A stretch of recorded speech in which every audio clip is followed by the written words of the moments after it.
Okay, I did mention at the end of the last stream that I would go play through the hand and show what might happen if you took the line to finesse a club, or to just essentially take two finesses. So if you played it in this fashion, like so, this is always the way you're going to commence, because you're going to eliminate hearts and create this sort of scenario.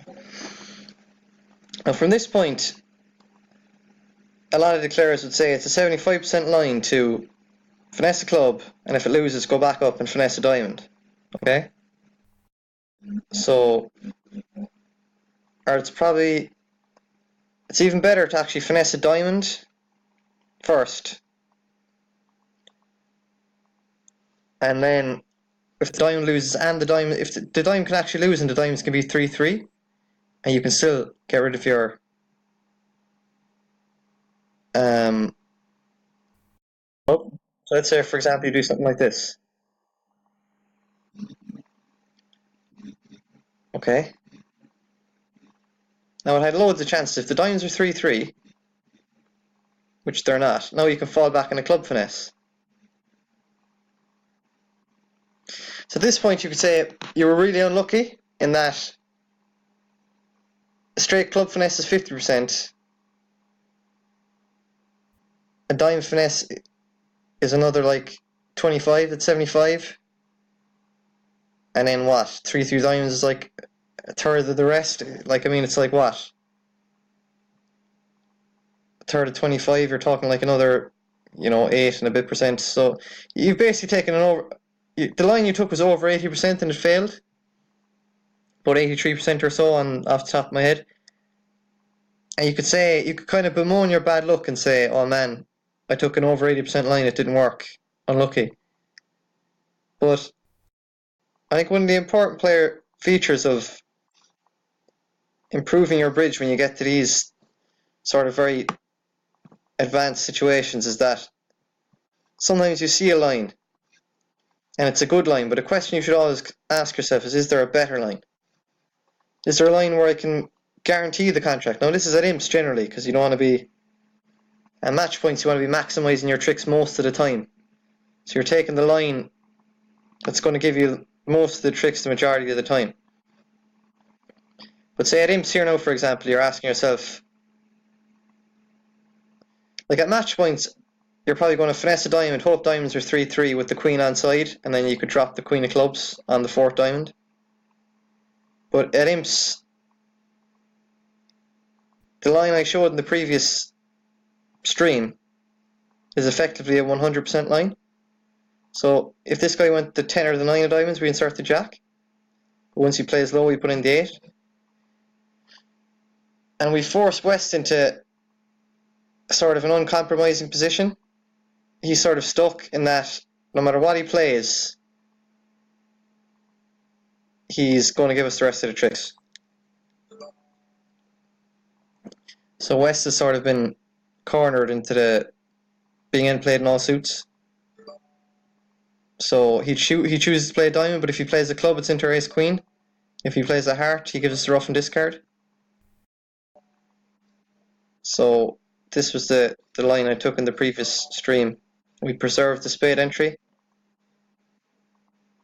and then threw the club on the diamond, and that was the end of that. I can't claim, actually. I still can't claim.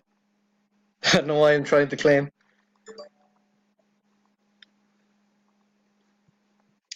So basically, I suppose one of the lessons they're trying to impart there on people that are attempting to seize these deals is that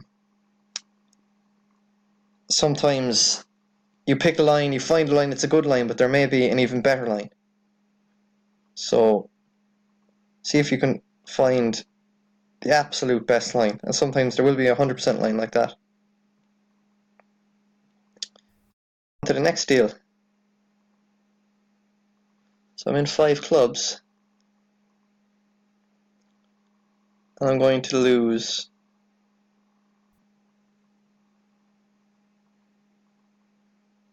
excuse me, I'm going to lose a heart, I'm going to lose a diamond. So if the spades are 3-3, I can make. Actually, this very much reminds me of a hand that I defended. And I was east, and there was a Grandmaster declarer on my left. And he was in a 4 hearts contract. Ironically, actually, coincidentally, the 4-3 fit he had was spades as well. And I remember remarking afterwards that I actually approached his teammates afterwards and we were having a conversation about the deal. And we all agreed that he'd misplayed the hand. Because what he did was he effectively drew all the trumps and hoped spades were 3-3 or that one of us would discard a spade. And he ended up making it because spades were 3-3. But when I was discussing it with teammates, we all agreed that a line closer to this was a better line. So to draw the 2 rounds of trumps, like so. Now, he came down to a situation when he drew all the trumps that he needed spades 3-3. So we kind of agreed. His teammates and I agreed that this was a better line. To play 2 rounds of trumps, and you come down to a situation where there's actually a subtle point to this hand that wasn't so much evident in the hand he played.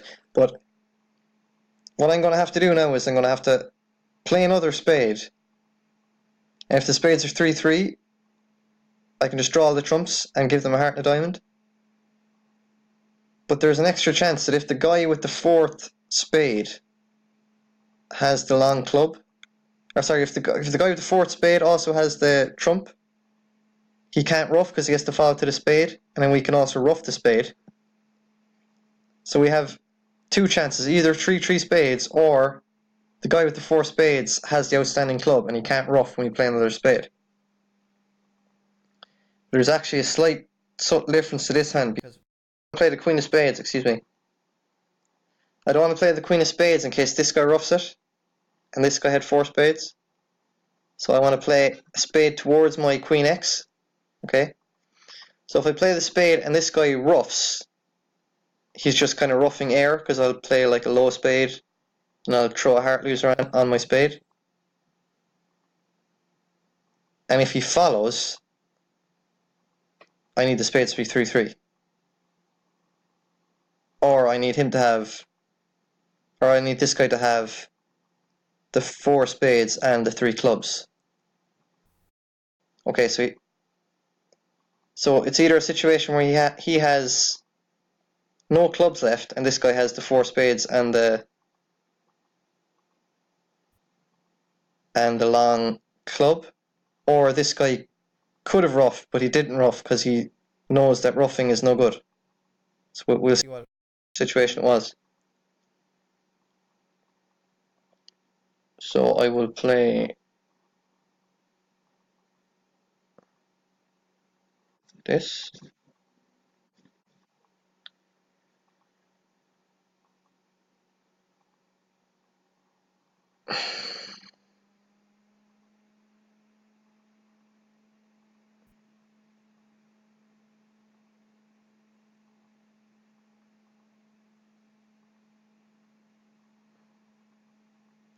I'm just wondering, is there some mad layout where I can play a heart and to the ace and this guy roughs or something?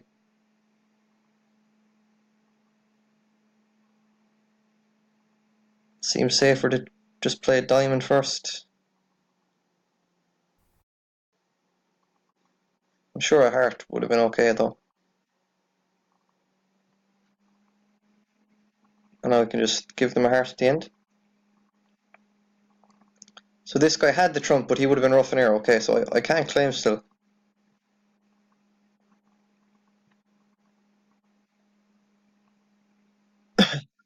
So that line makes it. That actually wasn't as tricky as some of the other ones, but it's actually a situation that comes up quite a bit. So I'm going to redeal that. So basically the line I was saying this Grandmaster took was, he played all these trumps, okay? Now against weaker opponents, maybe you're thinking, okay, they might throw a spade, like this guy did here. So he basically hoped that one of us was going to like misdefend and throw spades from a 4-card suit, or that the spades are 3-3.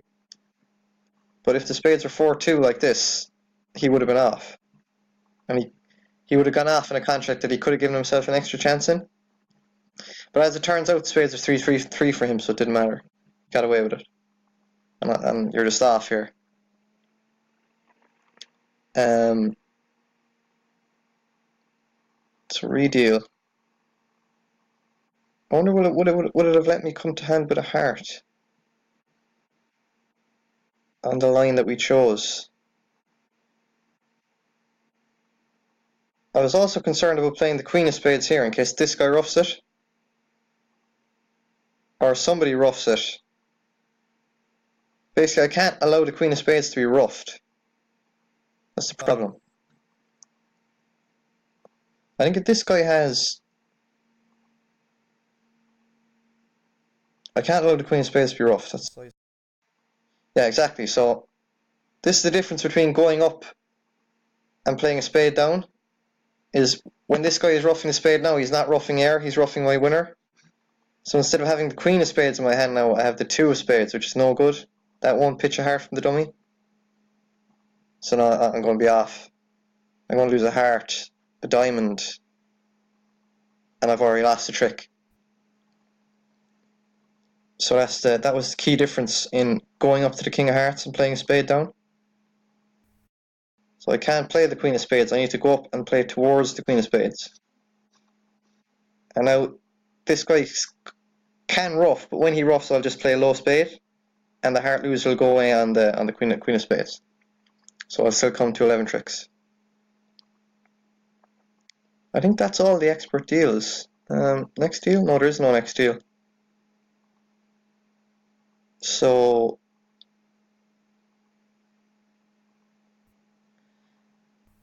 if you're against like really inexperienced players, maybe you'd be better off just like running a load of trumps and hoping they discard spades. But I think if you're against like legitimately good defenders, you're probably just taking the line that I took and giving yourself the genuine best chance. So that's all those boards. I think there's like world class ones next, which are just going to be ridiculously hard. Let's have a look. Oops, not Bridge Movies. Practice, Bridge Master, world class.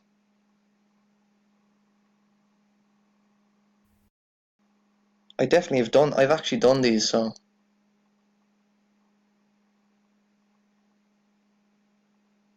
There's no way I'm going to have enough time. I've only got like 2 minutes. So I'll do these. I'll dedicate an entire video or maybe a couple of videos to the world class deals.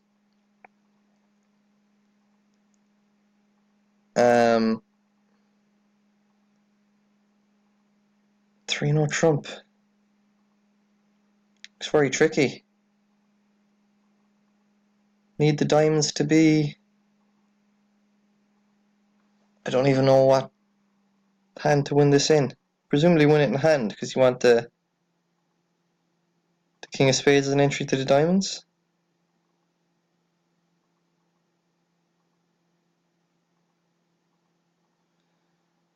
Do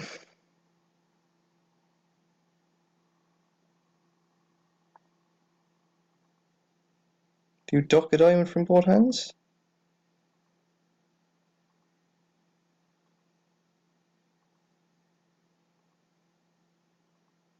Or what about if you win it and lead a diamond towards a jack? Does that work?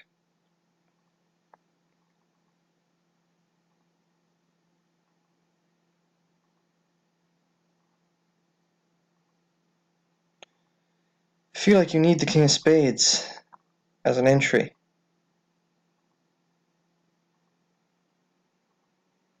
And you play like a low diamond from each hand. Is that what you do? On king of spades, diamond to the jack. If diamonds are 3-2, you have 5